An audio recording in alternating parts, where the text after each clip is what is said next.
Some of these kids will come sent across the border by themselves, or they'll show up with people and have like notes or a phone number, be like, send me here. Those people don't be family. They wasn't DNA testing them no more. At first they was DNA testing everything. Like if a child came over with an adult, they would DNA and make sure that that child belonged with that person, that was the parent or like something. Nope. That's not what happened. They want to tell you about the grape tree, that was across the other side of the border. Before they crossed that water, what you think that grape tree? All those women with their babies. The things that had to happen. The people that they owe when they get here. The cartels and stuff they bring it. But the difference between an American citizen criminal or just as diabolical and egregious and terrorist as far as I'm concerned, we know who they are.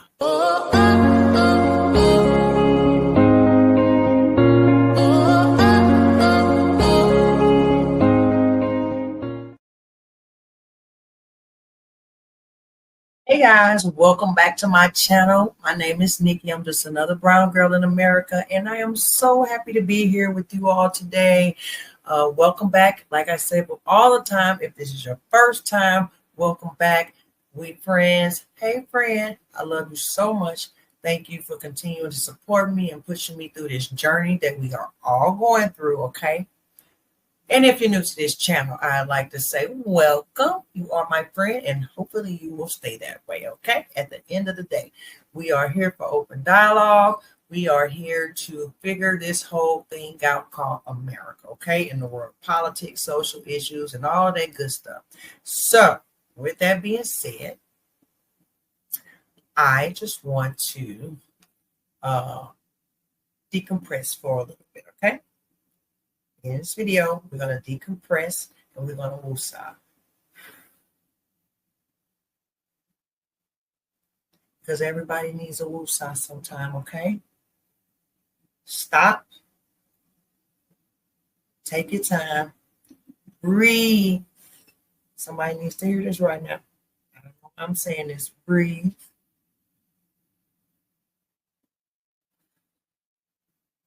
Now, that being said, don't forget to hit the like and the subscribe button. Drop a comment below. No matter if you're just saying, hey, drop a heart, saying, what's up, girl? You know, any of that good stuff. But don't forget to like and subscribe. Continue to go on this journey with me. We're going to be uploading videos once a week. That is the new plan. Once a week, we will be here on Monday. Expect it. And we will go from there, okay? So, with that being said, I want to talk about President Donald Jaquan Trump. No, I'm just playing. Donald J. Trump. That's who we're going to talk about. We're going to talk about CNN and the media. We're going to see how they report on all the good stuff. So we're just going to do a little catch up about what's going on today with the Trump administration, with the bills and the Congress and the holdups. We're going to talk a little bit about the SCOTUS decision. So we'll go into all that. We'll figure this thing out. Some of these I've seen partially, some have not. And we're just going to react together. Let me know what you think in the comments, and then I'll be letting you know a little bit in and out as we go. Okay? So, first, we want to talk about the SCOTUS. We want to talk about the Supreme Court decision on, I believe it's just the birthright citizenship. No. We will talk about the birthright citizenship, maybe. We might get to the birthright citizenship, maybe. Because he got so many wins. Like, he got so many wins, I can't even keep up at this point, okay? They eating W after W after W. And then people are filling their cups up with liberal tier after tier after tier. And at some point, the cup will be full. At this point, If you follow my journey, you've seen my old videos, you will know how I've gotten where I'm at right now. And you will know why I love to drink the liberal tears. I learned that from a black conservative perspective. I love that. Benny Johnson, we're drinking liberal tears. We're all drinking liberal tears. Cheers to you. Now, if you happen to be a liberal, no fret, because I love you too. And all I'm here to do is learn just like you learn. I used to be, I don't know if I was a liberal, maybe a Democrat. I wasn't even that involved. But I know what I did do is vote. The same thing, no matter what, every time, whether I knew what was going on or did. Okay? So what we're not doing in 2025, Black America, we're not doing that. Okay? We are going to at least, if you know what you're voting for, I can respect that. If I know that you're cuckoo for Cocoa Puffs, and you know that you haven't been manipulated, so you do believe certain things to be true, then you know it.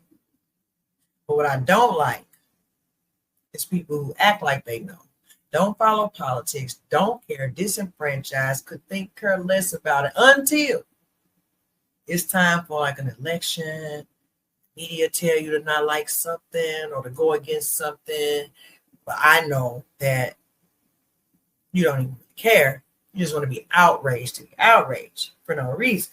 Fake outrage, okay? That's what I do not like. Okay, that is very disingenuous. That is very uninformed and unintelligent. It's a people and we. Okay, so with that being said, let me sip.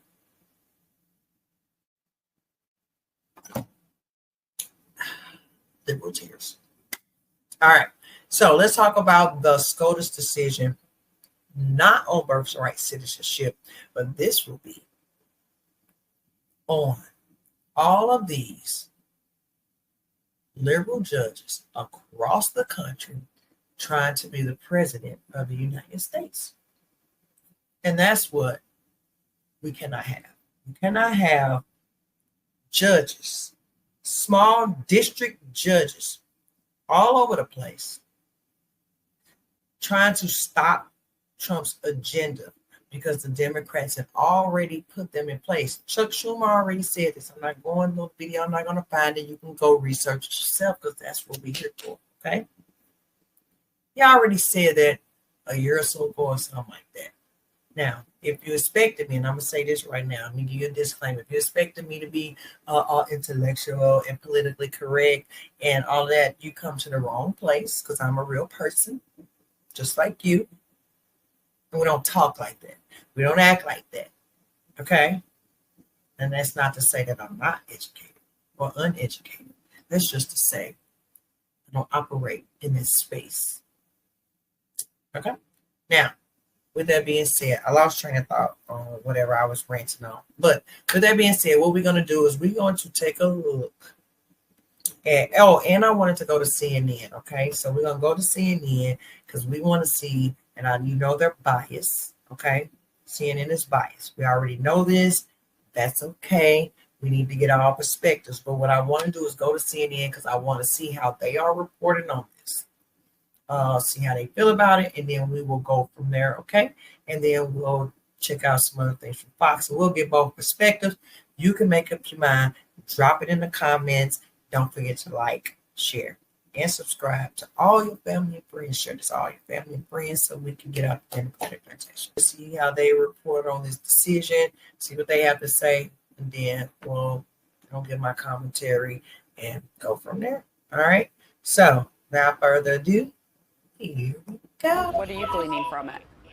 All right, Pamela, here's what we know. This is a big win for President Trump because he has been railing against these so-called nationwide injunctions. This is the power of a single judge to block an executive order for the entire country. And this case came up as a result of multiple challenges to his effort to limit birthright citizenship through an executive order. Now, here it appears that the justices are agreeing with Trump and limiting this power that judges have to block a policy for the. Okay, I'm sorry. This is the birthright citizenship appeal. You know what I'm saying? They got so many cases. This is the birthright citizenship appeal, but the Supreme Court basically ruled, and this is what I want to talk about, is that so you got all these judges, and I mean small district court judges, basically trying to be the president of the United States. The president was elected to do a job, right? The people of a majority, like a big majority, elected President Trump to do a certain job. But now you have district court judges that are partisan and Democrat ops. I'm just going to say what it is. They're Democratic ops. They place strategically all throughout the country. So when he tries to do like the border, you see them suing him for that. You see Governor Gavin Newsom suing him for like the military. So they want to tie his agenda up in these courts. Everybody want to block him. You have judges that have been arrested. Okay, you have judges that have been arrested for hiding, like taking them out the back door to avoid ICE. This is how, like, partisan these people are. They are activists. They are activists, judges, and politicians, and all of these people, news people. They all activists. They paid by the Democratic Party. Like, all this stuff is filtered through. And people want to talk about Fox, and we'll get to Fox. But Fox, like I tell people, was literally created because of all the news outlet was basically spewing propaganda towards one side. We were not getting the truth. You have handlers, you have people that's here to keep like the LGBT on their side. You have black people that's put in place to keep Negroes on the Democratic plantation. Like, you got all these factions. So you cannot have these judges all over the country trying to stop everything he's doing, and then in turn and be like, he didn't get nothing done. No, we're not doing that this time. And I'm so glad we have a president right now that will fight. See, we knew he would fight when they tried to pew him, and he got up and he said, fight, fight, fight. We already knew that. He was a fighter. He'd been a fighter. He'd been defeating them demons. I'm telling you. Because that's what you're dealing with. You're dealing with real life demons. There's no way these people could act like that. There's no way these people, and I'm specifically the pro-blackity blacks and the black people, the Rolling Mountains, Jasmine Crockett's, all these people, the Al Sharptons, the what's the mayor over in Chicago, Brandon Johnson. There's no, either they believe this stuff and they are just like brainwashed. But ain't no way you finna tell me that some of the stuff they advocate for, that they claim that they just love black people, they want to act like we so oppressed, but they support stuff that directly affects and harms the black community. You ain't finna tell me that ain't no demon. And that's all I gotta say about that. What make me so mad about it, how I know it's a demon, because they got demon pastors and using demon pastors, putting these people in their churches up in the pulpits, over spewing. What happened to separating church and state? No, y'all don't want to do that, but I ain't even gonna get into that. Let's finish this, because now I done went on a tangent. Okay? It frustrated me now. Let's finish listening to this. I said all that to say, please stay with me here. I'm going to go live in a minute, because I think we do better live. If y'all want me to just start going live, let me know. If you want the pre-recorded videos, we can do it like that. Either way, I'm going to eventually go live, so just let me know. All right, but I said all that to say, this ruling blocks them from being able to do that. And it's wrong. It ain't just happened with Trump. The Democrats, I think the Democrats complained about it last year, or last term, or whatever. Like, this has been going on for a while. So this is a win-win for everybody. It's a win-win for everybody. For future presidents, this and on. Future presidents, this president, future presidents, whether it's Democrat, Republican, Independent, hopefully one day, or any of that. You will not be able to have judges just opposing you across the country and blocking what the American people voted you in to do as a majority. entire country. Now, on another issue, it does not appear that they have weighed in on whether Trump's effort to limit birthright citizenship is or is not constitutional. Instead, they are limiting the power of these judges to block policies for the entire country, which will likely allow Trump to proceed with this effort to limit birthright citizenship, while the larger constitutional question. Now, here's my thing. And this is where we go into birthright citizenship. Why are they trying? What is it to limit? Birthright citizenship was already laid out. Birthright citizenship were for the descendants of slaves, black slaves. That's what birthright citizenship was for. To ensure that the people that were brought over here against their will,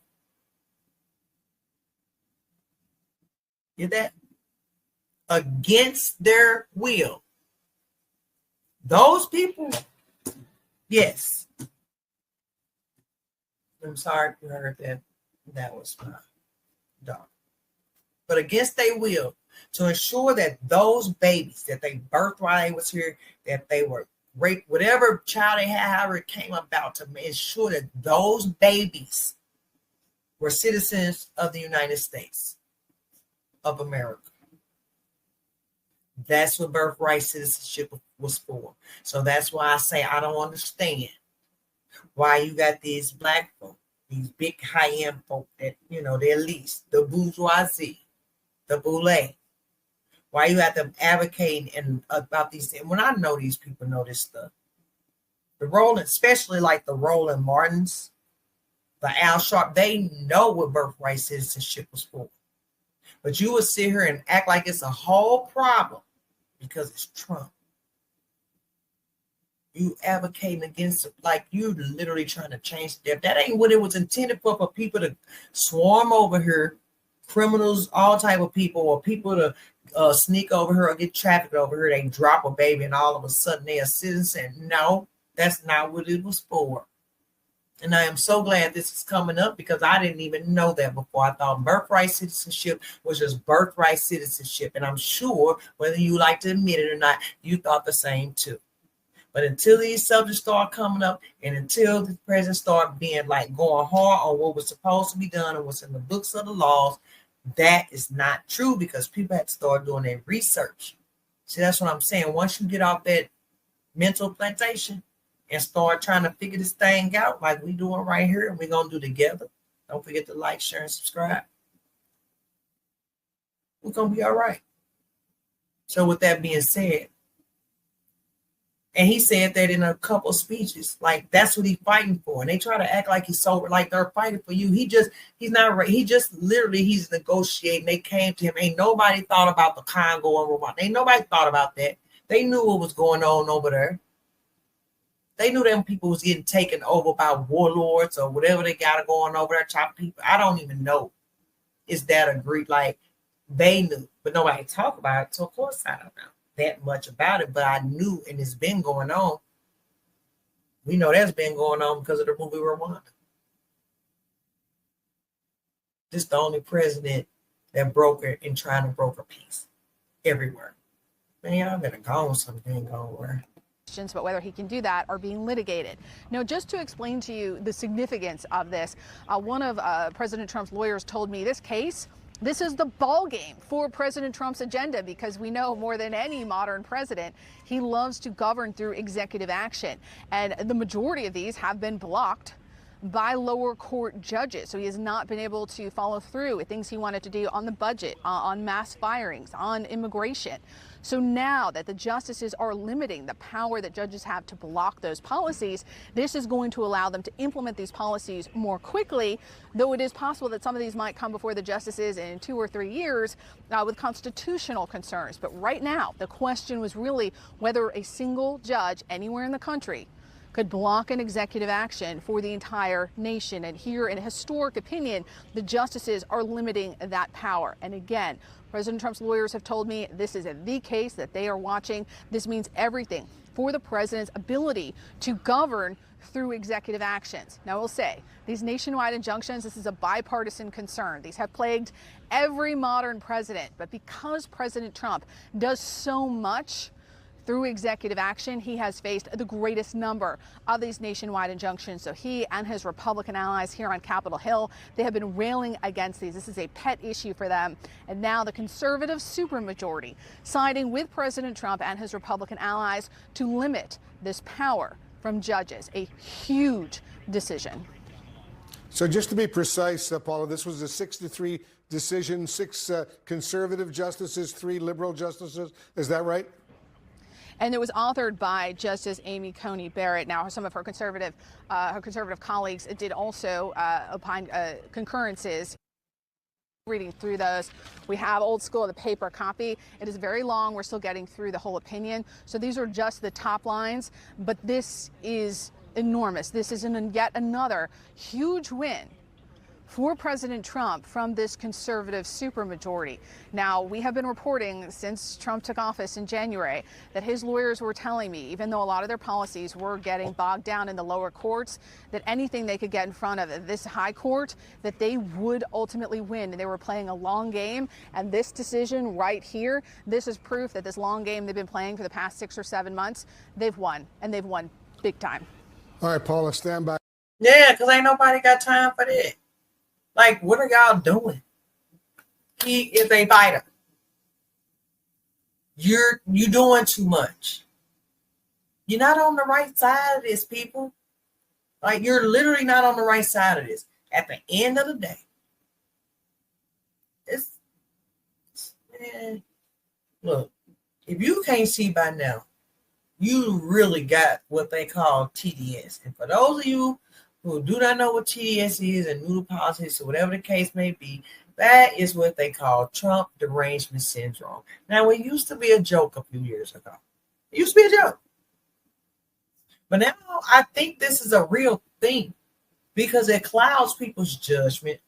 Like they hate him so much that they will destroy this country because they hate a person. And I'm going to tell you one thing and two for certain, one thing for sure. If you think I'm playing, wait till all this over. Trump ain't got long. Like, he already did a term. Once it's over, that's it. They're going to be saying the same thing about the next Republican. Any opposition, that's all they have because they have no policy. They have nothing else. They have nothing popular. The policies they have, all that men and women's bathroom and in sports and all these trans and kids and all that, that's not popular. That is like a segment of the population. Why do you think Trump won? But they ain't got that yet. You can't make people accept certain things that they just don't believe in. And I don't care what it is. You can't police speech. I'm sorry. You don't like it, you got to suck it up. Unless it's invoking violence or egregious. Certain things I do think you shouldn't be able to say, but that's not the law. Nobody got time for that. You want to change something, don't tear up the country. We'll put it in the bill. I will get back to you as you continue reading this opinion, and we'll see what the final decision is with a lot more specific details. I want to go to Jeff Zeleny. He's over at the White House for us, where they're watching very, very closely, probably more closely than any place else in the country right now, what the U.S. Supreme Court is doing. There's no question about that, Wolf, and exactly what Paula was saying there. This is about something much broader than birthright citizenship. Yes, that specific issue was the venue to get this to the Supreme Court. That will likely be decided on a different day, but it is just the idea of this power of the executive branch that really is at issue here. It's hard to think of another administration, and I've covered the last 4 or 5 presidents, I guess, that has used their executive authority as much, and it's been challenged by lower courts. Now the Supreme Court is weighing in, and it is giving the executive branch considerable power. One White House official, and they're reading through this opinion in the White House counsel's office. Now, most people will gloss over that, but do you see how they keep framing that? All this unlimited power. This power. Because they want to try to make people think he's trying to be a king. Ain't nobody even thought that. They the only one. Let me see if I can go. Let me see how far I go back. Because this is a language, and you will keep hearing it. That's how you know it's propaganda. trying to show y'all like how the media the be acting. executive branch considerable power. Considerable power. What does that mean? First of all, he the president of the United States. Should he be able to do any and every damn thing? No. But most shit, yeah. Excuse my French. But especially when he ran directly on the things that he is doing. This is like one of the only presidents that I know of or even heard of or people talked about, that whether you like the policy or not, or whether the people voted him in for it and everything that he is said he was going to do, he doing, or he trying his damn hardest to do. And I don't know what politician you could say does that. Trump ain't no politician. I don't care how much I try to make him one. He wasn't when he ran. They try to say, well, I guess I am now. He even said, well, I guess I am now. No, he ain't. You ain't President Trump. You're not a politician. You got the bag. You ain't a politician. And I believe you love this country. And I like people to tell me the truth. No matter what, like, tell me the truth. That way, let me decide. You don't get 100% of nothing. But yeah, considerable power.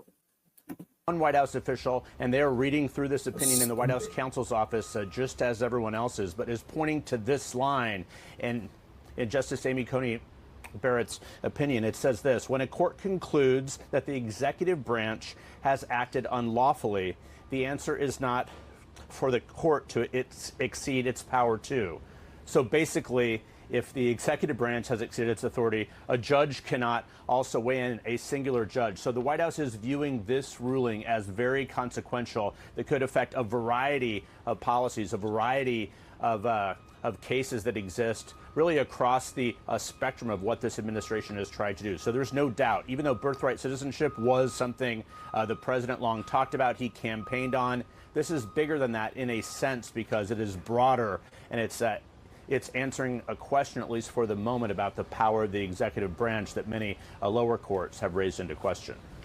Jeff Zeleny at the White House. That's what y'all get. Yeah, and obviously this impacts the power of the executive branch, but it impacts every single American as well. And I think that's a big focus here, because I remember, Ellie, during the oral arguments, one of the concerns brought up was if judges can't do the nationwide injunction, then you have a patchwork where the plaintiffs, are under the injunction, but others in America wouldn't be under that. And so that's really the question here. How does it address that issue? Yeah, and in this case, in the birthright citizenship case, there was something like 6 different lawsuits filed in 6 different district courts. This case is an amalgamation of 3 of them that went up to the Supreme Court. So now they're going to be back in the district courts. That's where most of the action happens in the federal judiciary. We're very focused on the U.S. Supreme Court. But this question remains in flux. People who were born to parents who are not citizens could have different status in different districts at this moment. I do want to read to the point that Paula and Jeff were making. This is a good sense of why this is so important.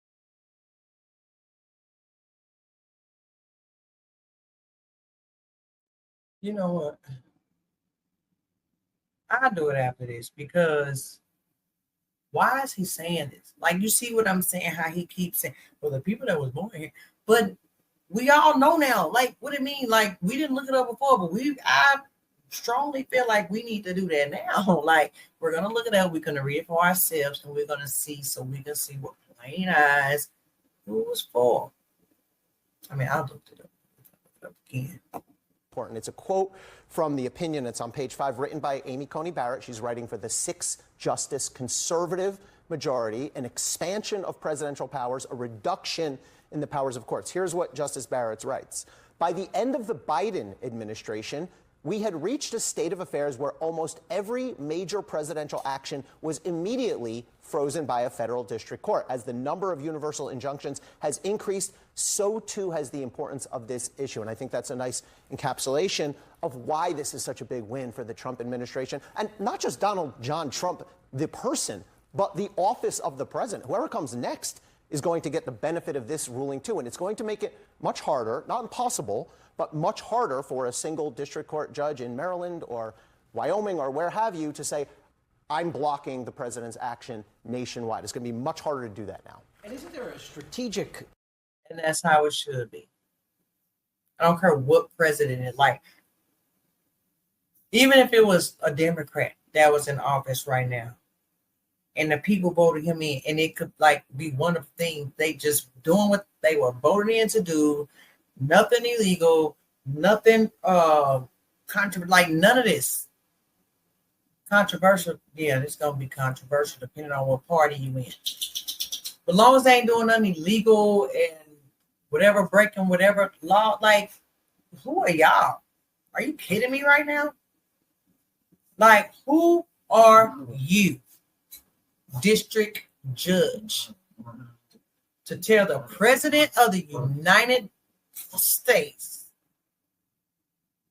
what the hell they can't do when it comes to what the people voted them in for, as long as it's constitutional? Some will argue that because they're trying to spend their own definitions on that. But guess what? See what I got? Can you see that? I printed that out. What you all should do before you start listening to these people. The Constitution of the United States of America. I keep this right here. You want to know why I keep this right here? I keep this right here for y'all. I keep this right here so I can make sure I'm not stupid.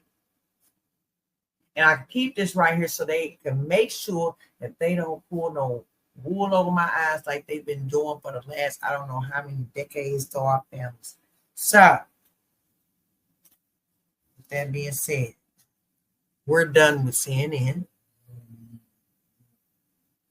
Let's go over to Fox. We're going to go over to Fox, okay? So we're going to go over to Fox and hear what they have to say. And I believe this is a clip. So let's go over to Fox and see how they report on this. Because remember, I told you it'll be reported a little different. Now, I will say this. I wasn't too mad at CNN. They kind of did balance. I didn't watch the rest of their commentary. We just kind of want to see how they report on it. We'll go to Fox because we want to stay balanced, right? Here we go. So with that being said, I want to talk about another W.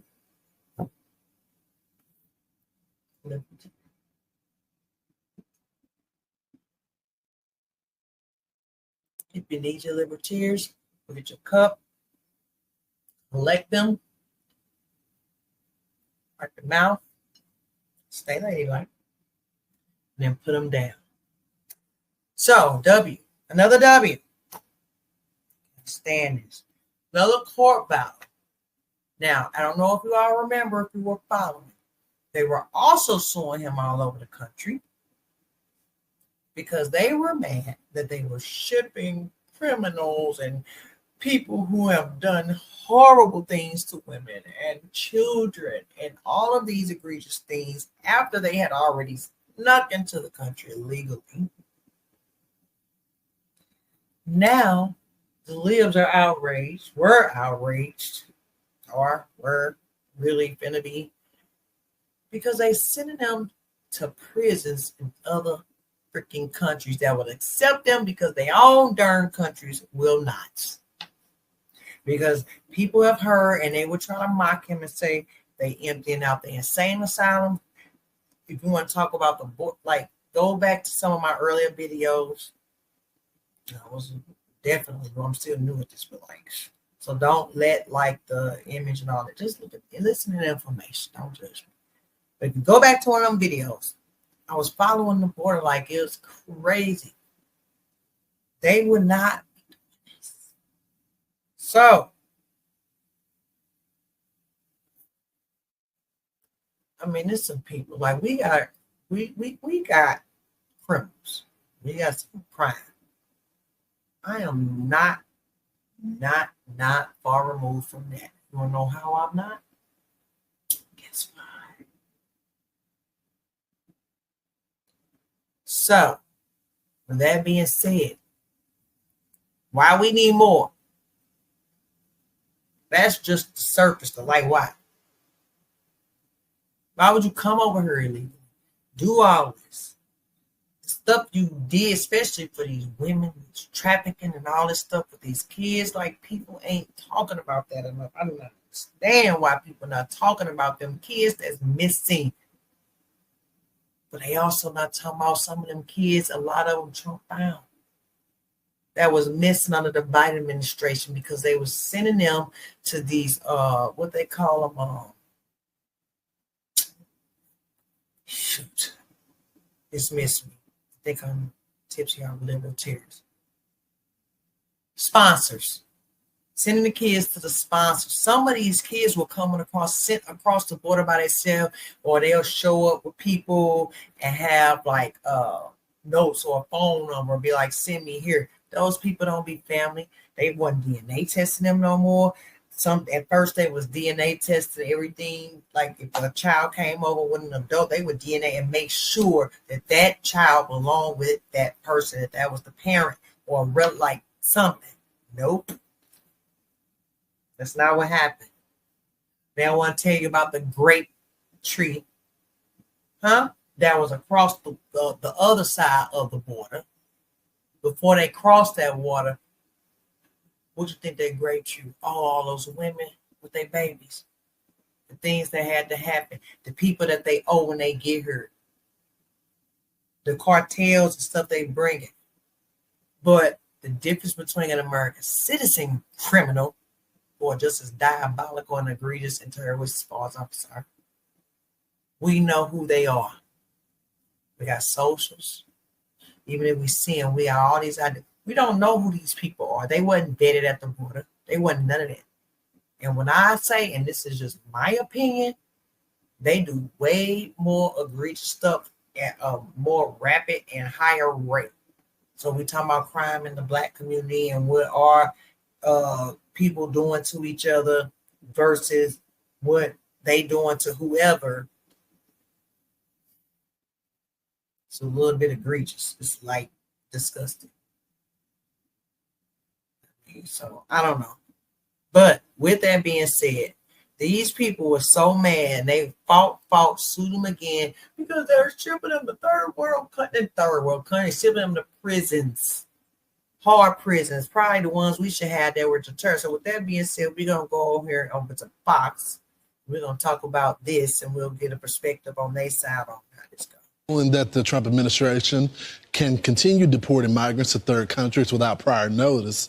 The DHS responding to the decision saying, quote, the Supreme Court ruling is a victory for the safety and security of the American people. DHS can now execute its lawful authority and remove illegal aliens to a country willing to accept them, fire up the deportation plans. The ruling comes after a district judge accused Trump of violating an injunction order by deporting 8 criminal migrants to South Sudan. Let's bring in Fox News contributor and George Washington University law professor, Jonathan Turley. Professor. Now, hold on, because see, CNN ain't going to show you this, and they ain't going to show you the criminals, and they ain't going to show you, they're going to act like it's just all Mexican. They deporting anybody. Anybody can get it. And if y'all know now, they deporting the Haitians. Let me get first so I can take a look at this and read this. Okay. We got Enrique, Jesus. Oh, we got Asian. What he was doing. Oh, you see that? Can y'all see that? Who is Tone Kang out? These are people they fighting for, y'all. Jose. Look at him. Dion Peter Domacho, whatever you say. Robbery. Oh my God, look at Kyle Wow Mai. And Neo Mient. Now that the liberals wouldn't even trip off all of these things that they was doing. They'd just trip off the fact that I don't know how to pronounce their name. Oh my God. Let me see. Get back right.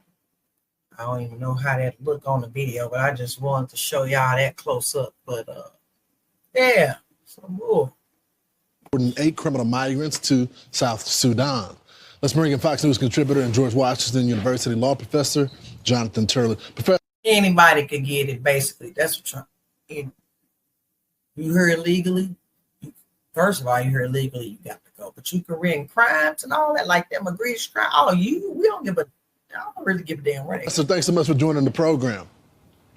Thank you, Lawrence. You know, I get a kick of reading these opinions. I found this part of the dissent quite baffling. This is what Sonia Sotomayor is saying. Rather than allowing our lower court colleagues to manage this high-stakes litigation with the care and the attention it plainly requires, this court now intervenes to grant the government emergency relief from an order it has repeatedly defied. It's essentially, she's saying, oh, just let the lower court decide because it's a liberal court. Right. I mean, the lower court judge said that, you're sending these people to countries that you've advised Americans to leave because of the violence. But ICE is saying, look, there's a reason why their home countries don't want them. Countries are not clamoring to get more felons, to augment their home population. And that's not our fault. It's your fault. You committed crimes here and you are deportable.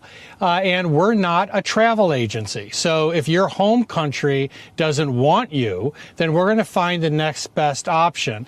With this order, they're allowed to do that. I think part of the concern of the majority. So what's the issue? If your own country do not want you, I told you, remember he kept saying, and they mocked him. I'm sorry. And they mocked him. And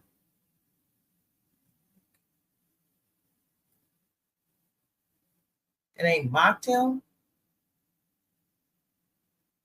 for saying that they was letting people out of their psychiatric wards and their prisons and sending them across the border.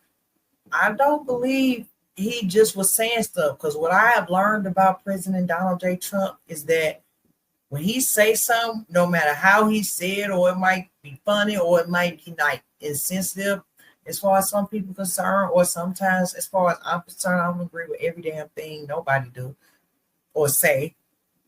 But what I found out, he just be saying the real, and they don't like it. Like, he ain't really, no, not about like certain issues like that, big issues. Like, he ain't lying.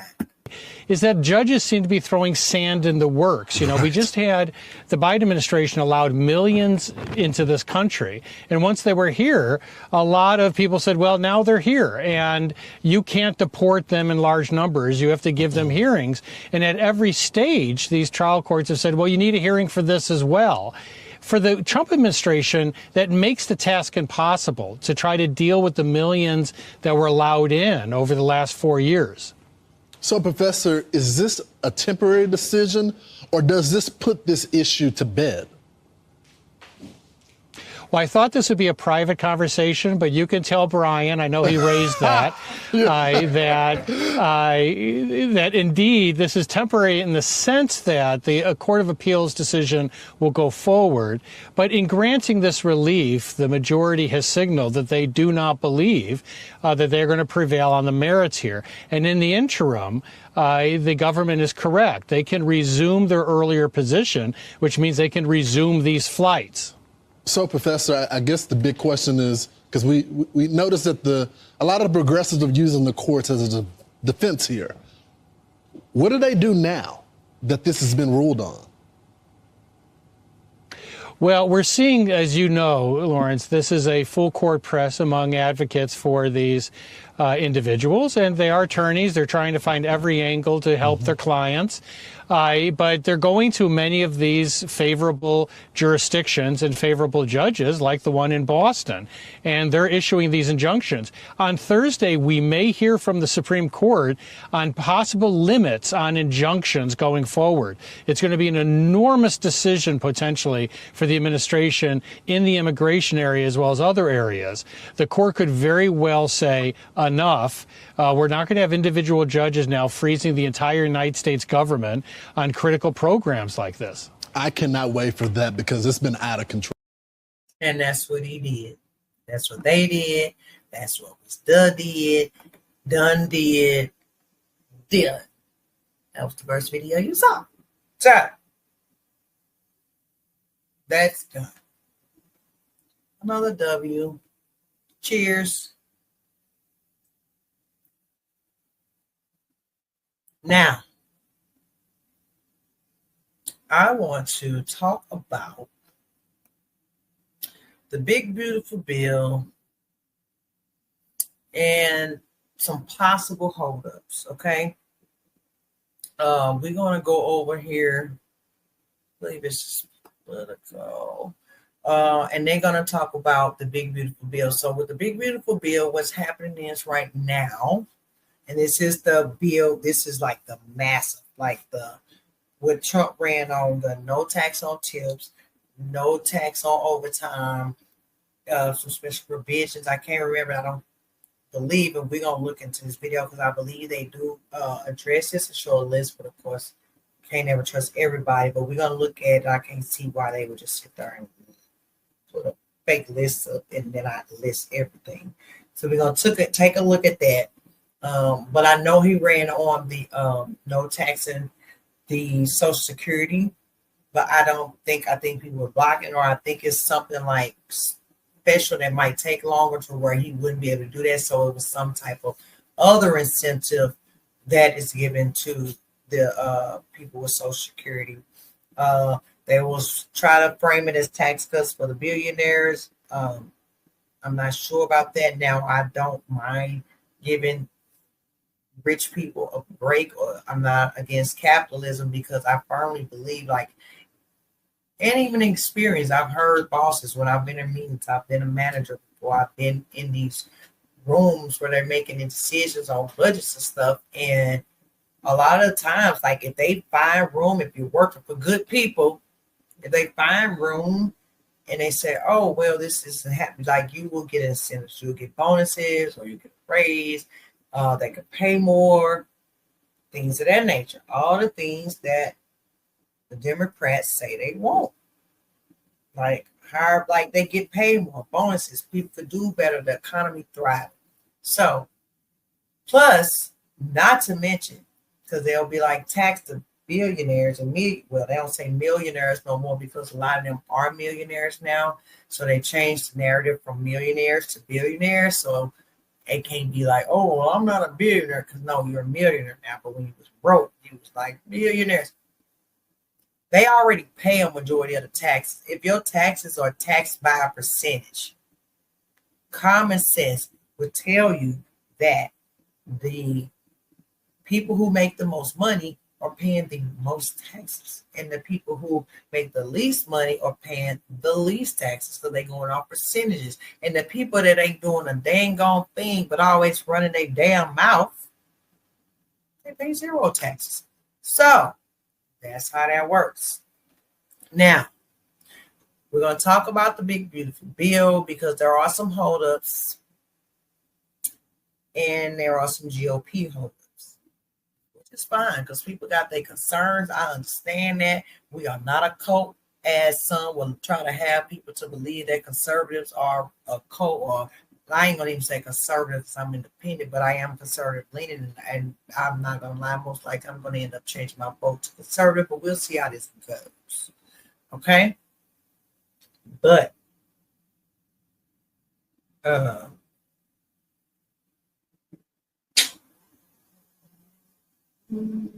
we got some holdouts. And that's okay because we're not a cult. Like I said, as some will have you to believe.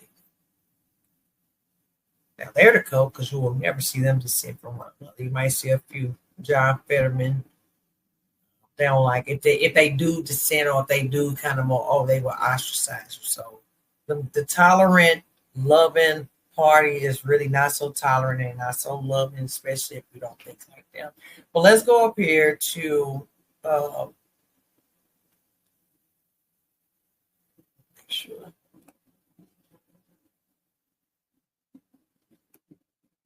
Political. No, it's not political.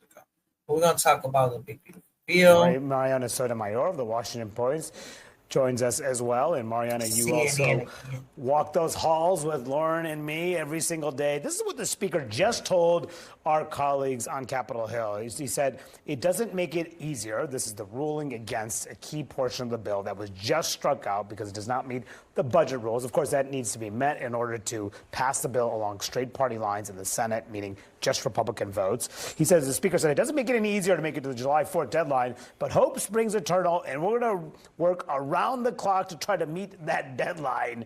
But what are you hearing about the challenges ahead to meet that deadline? Oh, we always talk about how difficult these hurdles are. I think this is probably the biggest obstacle to come that either of us have experienced so far. And the reason why is because the Senate has really changed this bill. You add this parliamentarian who, of course, is the arbiter of all the rules of what can be included in this.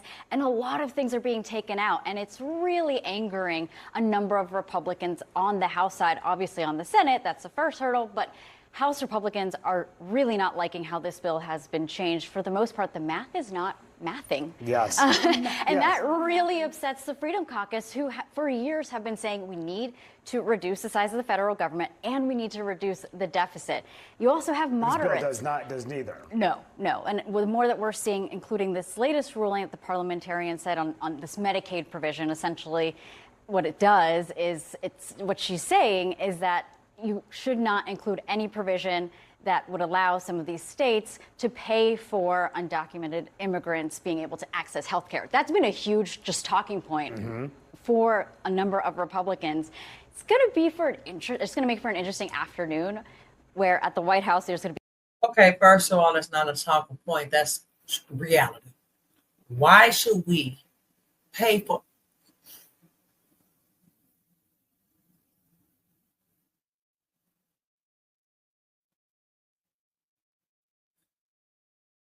Why should we have to pay for the health care that we can barely afford and get ripped off out the wazoo out of our tax dollars for people who snuck over here illegally, committing crimes, dropping babies like chicken eggs in order to stand, like, you know what? I don't know. I just said, what? And any black person that be like on this stuff is crazy to me because they disfranchising us. They are pushing us out. Democrats are only doing that because they know they're losing the black vote. We're only 13%, if that anymore, the population between the AB of our kids and the unaliving that our kids are doing to each other. So we ain't gonna even be that. They ain't stupid. Plus they want people to work their crops. They say it all the time. You better pay attention to what they saying. These people are evil. Period. Point blank.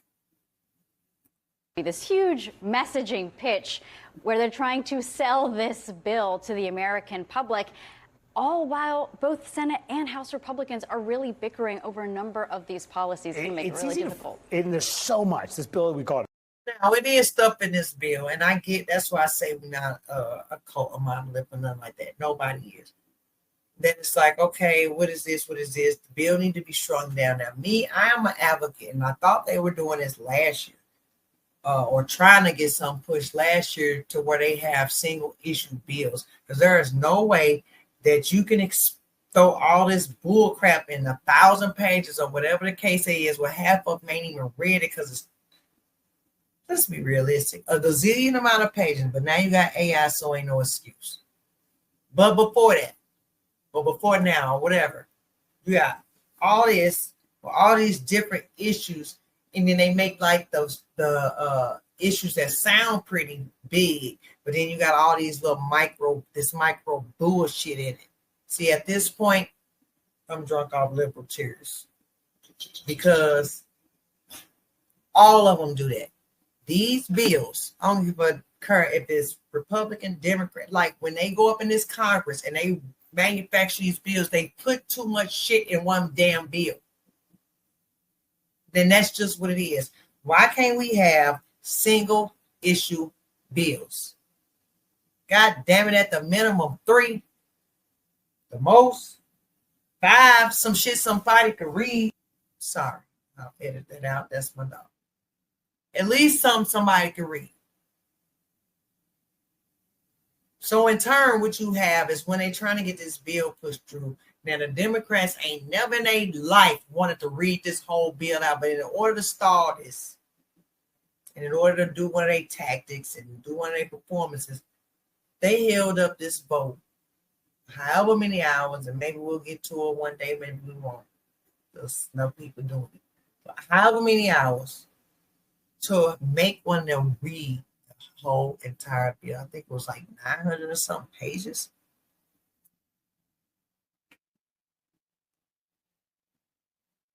Now, is it a problem? Yeah, read the shit. Since y'all want to make bills this bad, I bet if y'all keep having to read it, you won't make them that fat. But all this stuff. But since you did, you read it, you held it up, and the only reason I'm just being about it is because they don't do that, and they only did it for one reason. They didn't do it out of like the goodness of their heart of trying to make things better. They only did it for one reason, and that's because they wanted to hold up the vote, block Trump, TDS, Trump duration, all that stuff. If they'd have done it like in good faith, and this was a standard, I wouldn't have an issue with it. Read the bill. But now that you did, now we get to hear everybody get their positions out. But I bet you darn believe they don't try to read if they ever get back in power. Don't even look good because they don't even know who they are. Or even present something, or however, whatever. They ain't gonna read it. They gonna stuff all their trans stuff in there, all their Sesame Street funded trans stuff and diversity or whatever, all the way in another country, trying to see if tadpoles can switch gender, all that stuff that they gonna do over there. They not gonna read it because all that stupid mess gonna be in there. A mega bill, a policy bill, because there's so many issues and just a handful of them. It not only would it extend the 2017 tax cuts permanently, business and individual tax cuts, which would cost trillions of dollars, but also new work requirements on social safety net programs, dealing with no taxes on tips and overtime, phasing out those Biden-era green energy tax credits, money for the Pentagon, hundreds of billions of dollars for the Pentagon, border security, and the like, and then raise the debt ceiling, the Senate plan would, by $5 trillion. Okay, so GOP domestic policy bill key items. This is extends to 2017 tax credits. What's wrong with that?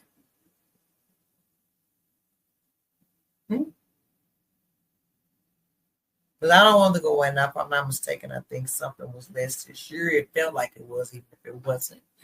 But new work requirements for Medicaid and food stamps. I think that's a big one because you want to know what? I used to get Medicaid. Well, I don't get Medicaid now. I used to get food stamps. I used to get Medicaid. I used to get a check. And guess what I had to do to make sure and ensure that I got that check and to ensure that I got those food stamps? You know what I had to do?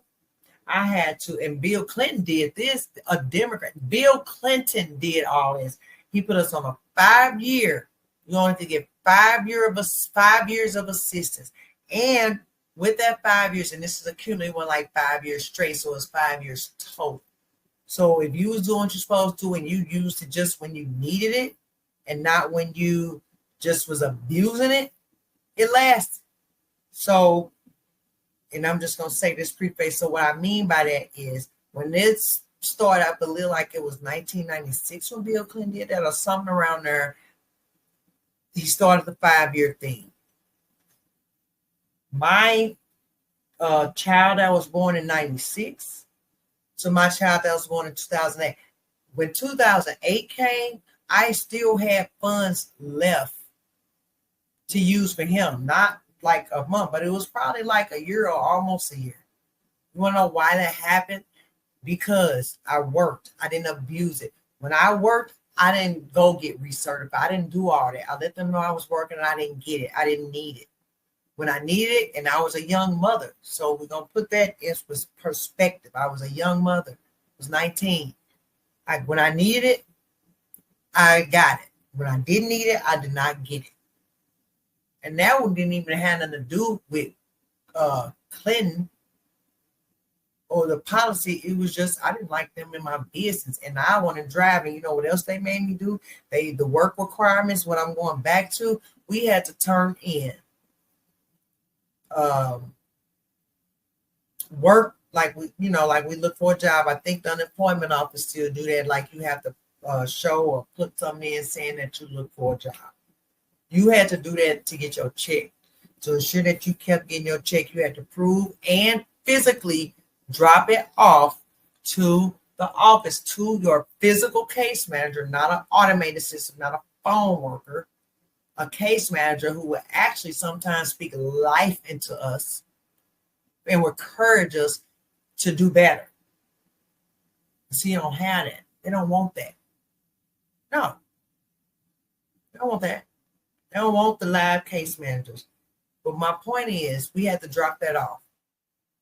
We had to show that we applied for at least 4 jobs. We had to prove it, the number, who we talked to, all that. Drop this form off in order to get our check. So where did that all end? Like, what are we doing? No accountability, no nothing. People just think everything owed to them. They don't want to work for nothing. You got generational Section 8 families, generation like all this. Like, come on, man. No taxes on tips or overtime. Who gonna be mad at that? So if these dang old people, just know, when the Democrats don't vote, they ain't for the middle class. They for the elite, like they act like they not. Okay? They don't want you to have work requirements because they want you to always depend on them. No tax on tips or overtime. They don't care if you get taxed or not. They don't give a damn. Phasing out the green energy tax credits. You don't need that. You want to know why? I'm going to tell you what that is. They don't want that because that was Biden's thing to try to make everybody buy electric vehicles. First of all, like everybody can afford them. Second of all, if we want an electric vehicle, we can have an electric vehicle. You can't make us determine what cars. Biden was talking about taking gas stoves out of our houses. Ain't nobody got time for that. Like, what are you talking about? Gas stoves cook the best. And EVs don't even drive across the country right. Like, without you have gone somewhere. They always trying to do something. Phasing out money for the Pentagon, border security, detentions and deportations, period. And lifts the debt ceiling. Well, we'll see about that. And the reason I say we'll see about that, because they do this stuff, but they don't consider all the tariffs that Trump implemented that's already bringing in millions, billions of dollars. He's not considering, what was it? Is it the tariffs? Economy, like they're not considering the stock market that's just booming right now, but we're going to get to that. And then, but there are the sticking points. The Medicaid cuts are sticking points. How to deal with state and local tax deductions. That is a huge fight that could actually derail the bill in the House. And then phasing out the tax credits of those Freedom Caucus members that Mariana was talking about. They want those out immediately. Senate Republicans, not so sure. There are so many issues. But here's my question. You cover the White House. Yeah. Trump is demanding this by July 4th. There is no reason for this to be done by July 4th other than the fact that he wants to just have it done by July 4th. Will he be open to delaying this past July 4th? We have seen him, move the goalposts, in situations like this before, particularly when something is going through Congress like this. But the sense of urgency is also rooted in that this bill has so many things in it, but also it has funding for some major parts of his domestic policy agenda, right? Money for immigration enforcement and those mass deportations. That's this bill. Also, a lot of provisions, just to zoom out, that impact his supporters as well. When you talk about Medicaid, when you talk about SNAP benefits, not only does it expose different fissures in the Republican Party, but also when you talk about the funding that he needs to accomplish many things that he campaigned on, that's also this bill. I'm also interested, just in terms of this White House event today, I'm going to be there going to that event, how much actually he uses this moment to push for this bill and not for some of the things that we talked about in the previous segment as well, maybe criticizing the media and media coverage as well. But that timeline in serious doubt. I want to get CNN congressional correspondent Lauren Flax here to. I don't want to get CNN congressional correspondent.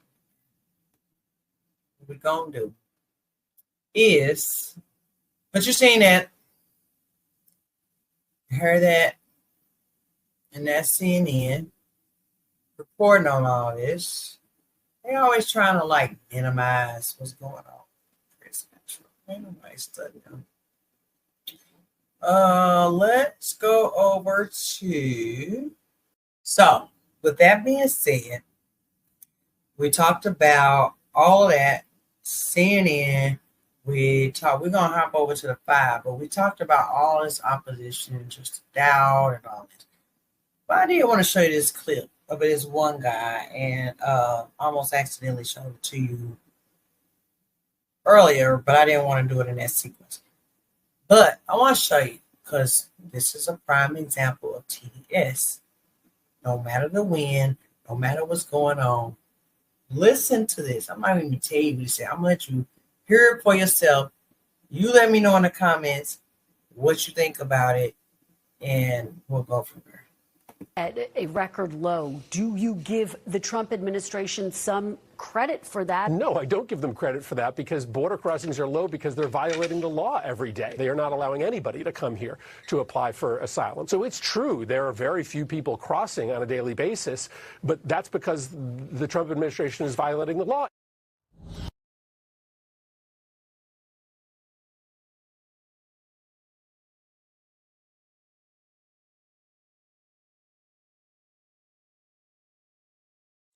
So,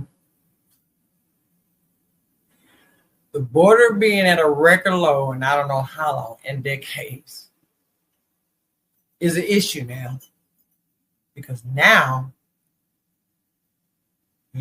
some border crossings, it's an issue because now it's too low.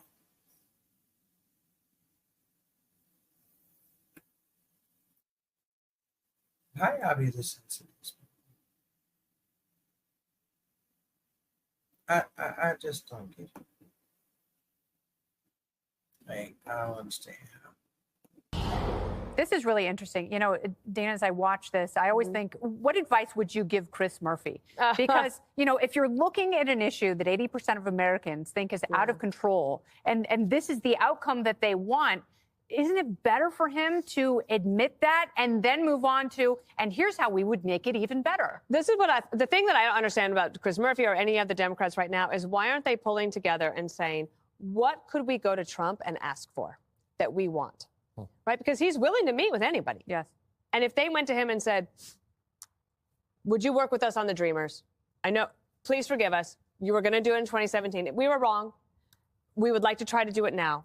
Would you work with us, Mr. President? And we can bring, 45 votes, and we think we can get it done. What do you think? Should we make a deal? Like, I don't understand why they don't do that, because just fighting him isn't working. The fact that Trump's on a roll is not just luck.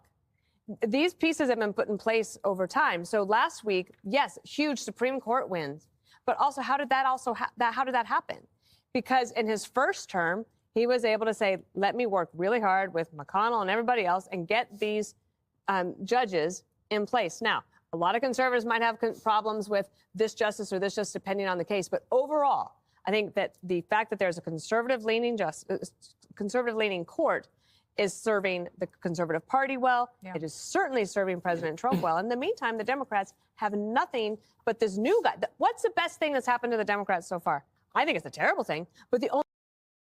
Well, no, seriously. I ask myself that, like, that's how I say these people don't care. These people really, I believe, hate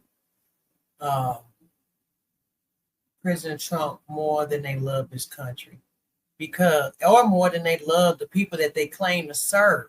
Because if you really wanted to serve, because you got to think, so all these people that you heard, these Congress members, especially all these Congress members that's trying to get just clickbait, TikTok famous, whatever they trying to do, social media stars, all this wreck, all these stunts, getting arrested, escorting illegals out after they got their due process, which they claim they wanted because they go to court and they want to escort them out. Then they want to make these scenes and get locked up.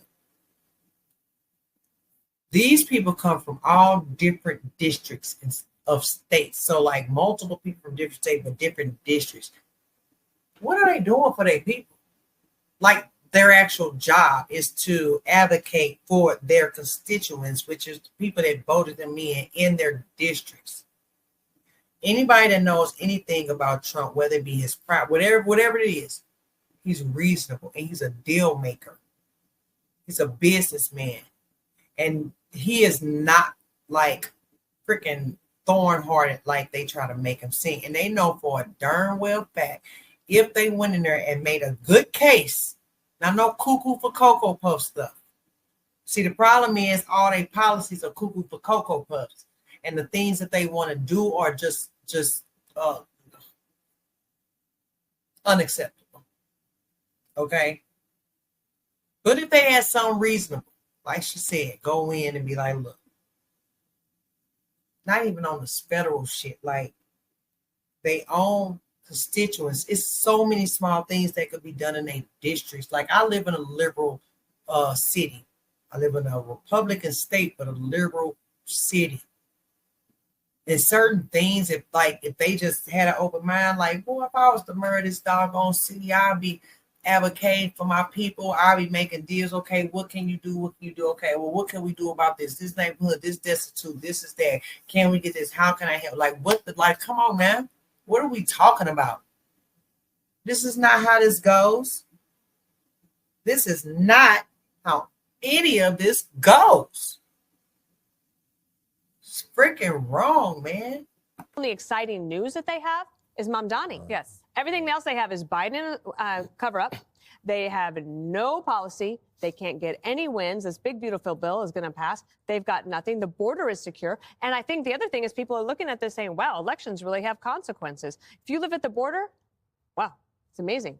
If you are Jewish and you're concerned about anti-Semitism on campus, Trump's got you. You're in Israel and you're worried about Iran having a nuclear weapon, he's got you there too. So think about all of those things that have happened. And if Kamala Harris had won the election, it does make people really focus the mind. Yeah, and it's hard to imagine what she would have done in any of these situations. But Paul, you're talking about the strike on Iran and then the ceasefire deal on the heels of that. The SCOTUS wins and NATO actually offering to pony up 5% of their collective GDP in order to do what the president was asking in his first term. Where is the biggest win here? You know, I would link them all, and it just shows you how complex the job of the president is. And let me tease it out. I was talking about last time I was on the show. You know, he went into the Iran thing knowing that he had the NATO meeting coming up, right? So if you're sitting where he is, he's got to say to himself two things that I'm really at risk here with the Iran strike. First of all, I can't have a B-2 with some of our most sensitive technology go down inside Iran because the next day North Korea, China, and Russia have that technology. That's the big risk. So I make sure the Israelis cleared the corridor. All right. Secondly, however, he had to make sure that in response, Iran doesn't start lobbing missiles that are going to land inside Baghdad. Why? Because there's a NATO mission there. NMI, the NATO mission to Iraq, is still there. So if he has to go into The Hague and have a meeting with all of NATO and has to spend all his time trying to justify why there are dead British, German, French, Dutch soldiers, etc., you have a very different kettle of fish. So, look, the old saying of fortune favors the bold really comes home here. Give him his due, man. One thing about Donald Trump, he's got stones. He put it on the line here, and he said, we're going to hit this place. Then I'm going to go into NATO, and I'm going to say I want the 5%. Now, we should tease it out. 1.5 of that is stuff they should be doing anyway, cyber infrastructure, et cetera. Yeah. But I think the real point to sum up is that the stuff that he's done here and why the week is so consequential is it's going to outlast Donald Trump. Yeah. NATO is going to be here. He was talking about getting rid of NATO first time around. Now you got NATO more vivified than ever. I mean, that's going to last. Wherever Iran is right now, you can say it worked, it didn't work, et cetera. You know what worked? Iran knows now. We can come again, guys. Right. We got those planes. We got a few more of these bunker busters. So this stuff outlasts him. That's why it's a big win. That's why they won't give him any credit. So is this luck? all of these things lining up at the same time in the same week to the point where CNN and NPR? No, I don't think it's luck. I don't think it's luck. I heard the book, The Art of a Deal. It's a great read. So, with all that being said, look at my little things sticking up. With all that being said, all the CNN footage, CNN has got to capitulate. And this is what they admit. Well, at least one sensible commentator and decided to do some real journalism has admitted. So all this to lead up to this. Hold on. W's.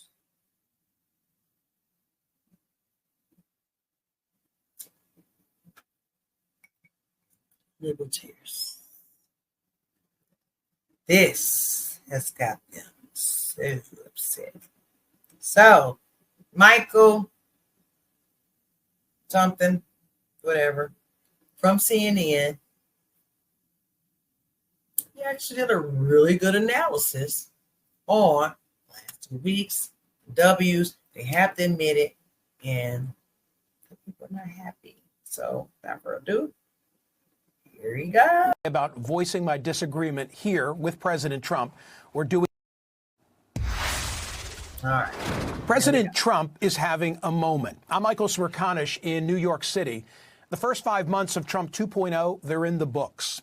I'm not shy about voicing my disagreement here with President Trump. We're doing so on radio. Often, whether it's trade, border control, Iran, I find myself agreeing with the goal, but not the approach. But viewed objectively, I have to say that Donald Trump has just had the best week or best 10 days of his second term. I'm still not sure bombing Iran was warranted.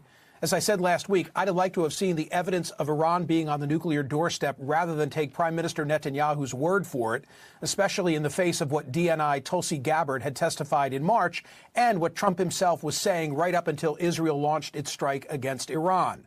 But the mission was carried out with stealth and with precision. There were no American casualties. And while Congress is divided after receiving briefings on the extent of the damage, I'm sure that we've derailed Iran's nuclear program, at least temporarily. And there's some valuable deterrent effect for America's adversaries who witnessed last week's exercise. Then, last Tuesday, President Trump left the White House en route to Europe. At the time, there was a question as to whether Israel and Iran would honor a ceasefire. That caused the president to offer the most unfiltered, non-controversial, direct words that I can recall anybody ever saying about the Middle East. We basically have two countries that have been fighting so long and so hard that they don't know what the they're doing. Do you understand that? Cut to The Hague, where he arrived for NATO meetings and was able to wrangle an agreement from our allies to more than double their defense spending target from 2% of gross domestic product to 5% by 2035. Also, while at NATO, in a press availability, he did something rare for Trump and I found rewarding. He showed empathy. It came in an exchange with a Ukrainian journalist who said that her husband was a soldier. She asked whether the U.S. would supply her country with Patriot missiles. Are you living yourself now in Ukraine? My husband is there. Wow. And I can see you're very, it's amazing. And me with the kids, I'm in Warsaw actually, because he wanted me to be. Is your husband a soldier? No? He is. He's there now. They do want to have the missiles, okay, as they call them, the Patriots. And we're going to see if we can make some available. I wish you a lot of luck. I mean, I can see it's very upsetting to you. So say hello to your husband, okay? Also in that presser, he was more reflective and respectful than usual of our allies. They want to protect their country, and they need the United States. And without the United States, it's not going to be the same. And I left here differently. I left here saying that these people really love their countries. It's not a ripoff, and we're here to help them protect their country. Back at home, Trump claimed that he's reached a trade deal with China and soon expects the same with India. Commerce Secretary Howard Lutnick told Bloomberg that the deal was signed earlier this week. China's Commerce Ministry said Friday the two sides had further confirmed the details of the framework. Of course, Trump's initial imposition of tariffs wreaked havoc on American markets back in the spring. But now the markets have rebounded and grown. The S&P 500, NASDAQ hit record highs just yesterday. And it's not just the stock market. Inflation, the great economic fear of recent times, seems to be tamed. The rate is now reported at 2.4%, down from a high of 7% just 4 years ago. Meanwhile, blue-collar workers have seen real wage growth of 1.7% in Trump's first 5 months. This is the largest such increase in nearly 3 generations. Notwithstanding its impact on our national debt, there's also hope among some that Trump's big, beautiful bill will give further financial relief to blue-collar workers, as well as create incentives to build more factories in the U.S. Some already see this happening. For instance, General Electric has just announced that it'll invest almost $500 million in moving production of washing machines from China to Kentucky. And then there's the border. Crossings have slowed to a trickle. According to CBP's May update, Southwest border encounters have fallen to about 282 a day, a drop of 93% from last year and the lowest since the early 1960s. Perhaps the loudest cheering for those border numbers is coming from America's Latino community, which might initially sound counterintuitive. On Thursday, Pew Research released an enormous data analysis of the 2024 election, which contained several surprises. High on that list, President Trump won a bigger percentage of the Latino vote than previously believed. Hillary Clinton had a 38% lead over Trump among Hispanics in 2016. Joe Biden beat Trump in this demo by 25 percentage points. Kamala Harris's margin among these same voters over Trump, just 3 points. Even more surprising, perhaps, Pew Research concludes that if everyone had voted in 2024, contrary to the widely held belief that higher turnout helps Democrats, Trump would still have won. The data show 44% of non-voters said that they would have gone for Trump compared to 40% of non-voters who would have gone for Harris. So if more had voted, his margin would have grown. Yesterday came a huge decision from the Supreme Court. The High Court declared that federal district judges exceeded their authority when issuing nationwide injunctions against Trump's executive order on birthright citizenship. This will, of course, strengthen executive power both for Trump and for his successors. And finally, a Democratic socialist just won the nomination for mayor of New York City. And perhaps you're wondering, well, how does that affect Trump? It gives him the perfect foil, someone to play off in future political battles. This morning's New York Post references campaign literature for Zohran Mamdani, which advocates for increased taxation for, quote, richer and whiter neighborhoods. Just imagine what Trump will do with that. Winning became a punchline that Trump's opponents used to lampoon him in his first administration. He was a political novice then, surrounded by a team with which he was unfamiliar, and he was probably as surprised as the rest of us were that he won the election. This time is different. This time he came with a plan and a cabinet with senior advisors comprised of loyalists all well known to the president. And recently he's exhibited a more layered approach to governing on both the domestic and international front, no longer solely guided by winning each day's news cycle. By any objective measure, President Trump has his opponents on the run. Yeah, so with that being said, so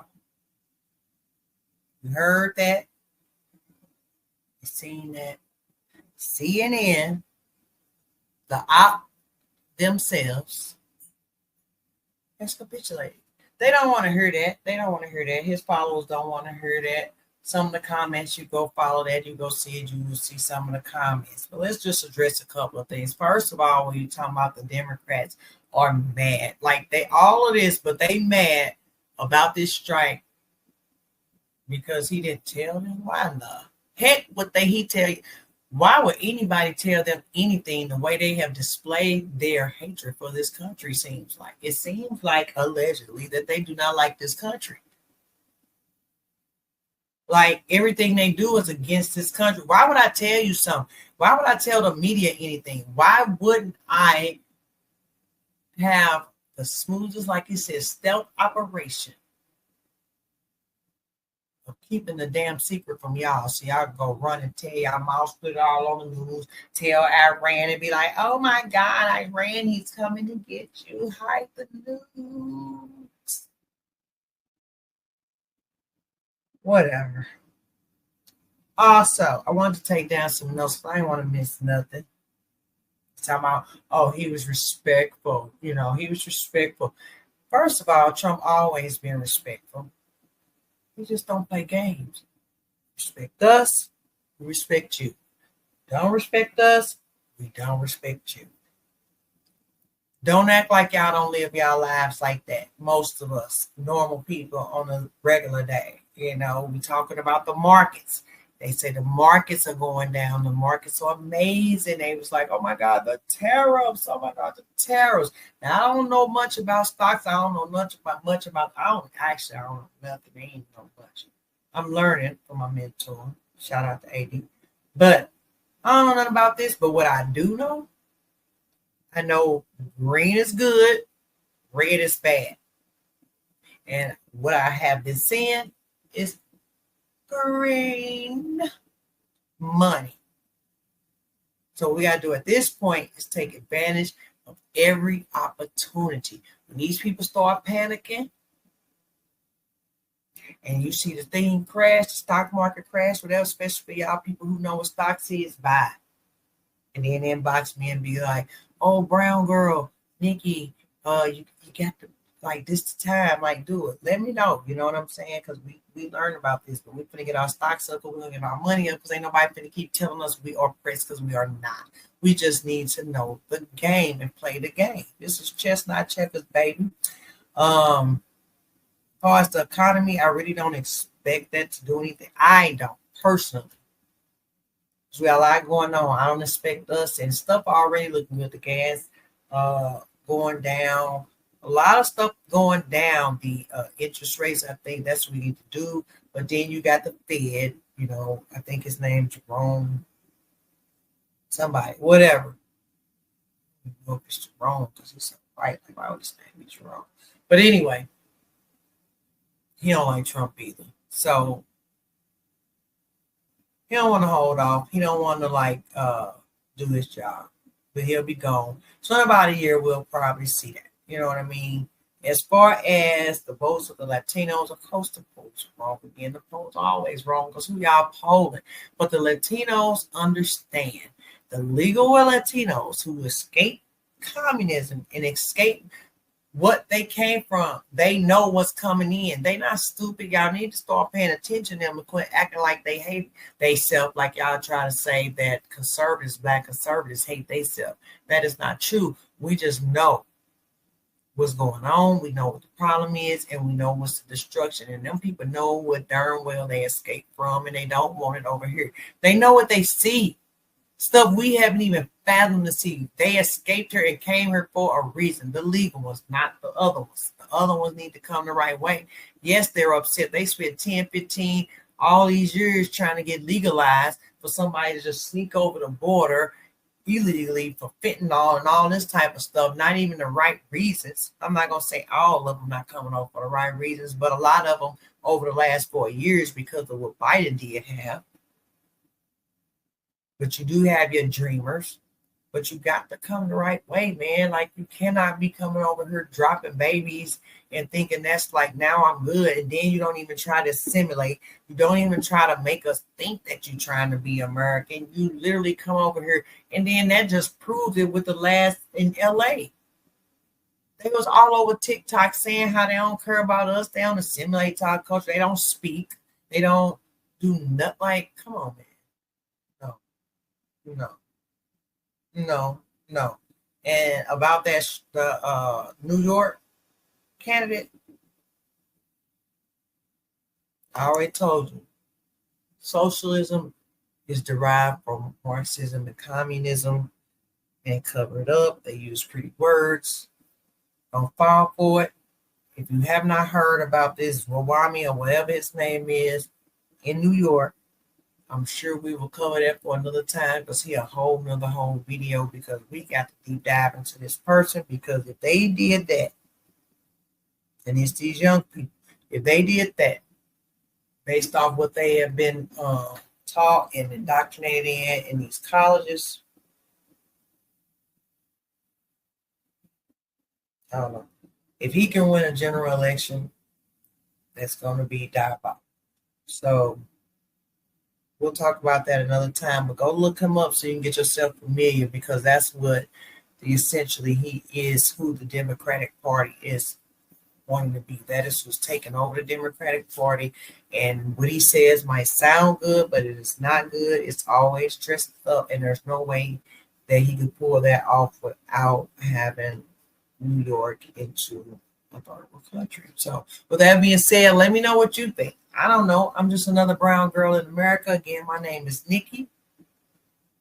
Shout out at me. Shout out at you. I love you. Hopefully you're still my friend. Don't forget to hit the like button. Share this video with all your families and friends. Drop a comment in below, even if you just drop a report saying, hey, but I would love to know your insight. Also, drop me videos. Send me videos. My email is in the description. If it's something that you want me to react to, I will do that. If you send me videos, send me videos to react to, I will react to it. Follow me on TikTok if you want a more lighthearted, funnier version of commentary, and some of the clips are over there from this and moving over here, but most of it is funny, and we are so switching that TikTok channel over to more my new this niche of the social and political. Before, during COVID, when I started, it was voiceover as far as movies, because I do love acting. That's another hobby of mine: acting, writing, karaoke, an assortment of things. I am in, but this is what I'm most passionate about, because I love my people and I just want us to do better. I want us to win, y'all. We have got to win. So like I said, don't forget, hit the like, share, and subscribe. I'm just another brown girl in America. I'm signing off on this Monday evening. Talk to you later. Oh, oh, oh.